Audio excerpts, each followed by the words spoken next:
Welcome to Havelock, Iowa. My name is Jeremy Ives, and I'm the location leader here at the Pro Cooperative location. I'm here with Jamie Lutz and Dave Ferguson, both employees for Pro. A little bit about our company. We've been in business for 75 plus years, and we have 14 locations, 1,500 member owners who own the whole cooperative. We all work together. We deal with a lot of grain from the farmers in the area. All the locations buy the grain from the farmers in their local areas, and we find end users and ship them out where they're needed. Dave Ferguson, I'm a crop production specialist here at Havelock location.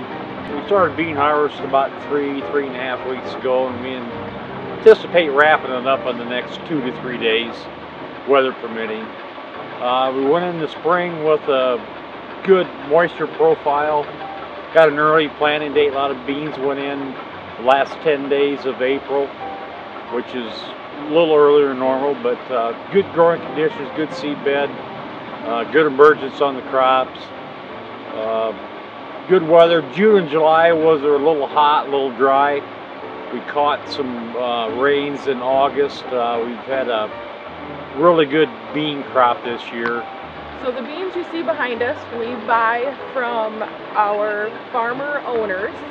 We normally end up shipping most of our beans to one of our local processing plants, whether it's AGP in Emmitsburg or Eagle Grove. And we do have rail loading facilities in Ruthven, here in Havelock. This is our big shuttle loader. And down in Manson. So we hit 3 different rail lines to be able to hit lots of different markets. So just depending on which marketplace is the best will determine where we end up selling our beans. All of the equipment, it gets tested at least twice a year to make sure they're within specifications. We take grain quality very seriously here.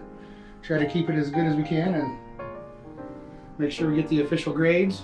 Yes, we have inspectors that come here and actually work in this facility and take the grades. They work the samples from each train car, and they'll give us the grades on site within about 5 minutes of after each train car is loaded. We have a receiving pit here. It's been covered up for the night, and another big one over here. The trucks and tractors and wagons will come up here. We can dump it. This one is a corn pit. Now it's a soybean pit. They go through the pit and up these big legs, and we can put it in whatever bin we'd like. And we can transfer between bins and do what we need to do with the grain to put it in the right position. On top of having very good yields this year, our bean quality is extremely good. We've got a lot of large size beans, none of the small BB type beans. The test weights are towards the top end of the scale, and the moisture is very low, which makes storage conditions favorable for keeping the crop for a good long time before we get it shipped to our end users. Some of our bean storage, we didn't get all of our last year's crop moved, so we needed the space for the beans. So we piled them out here in the ground. A little bit of gambling on the weather, but I think that's going to be in our favor, looking at all the forecasts.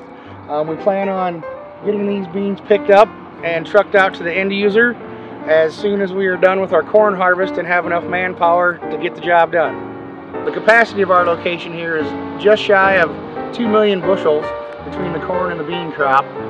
We manage inventory by having timely trucks and trains to load out if we have more than what our capacity can hold.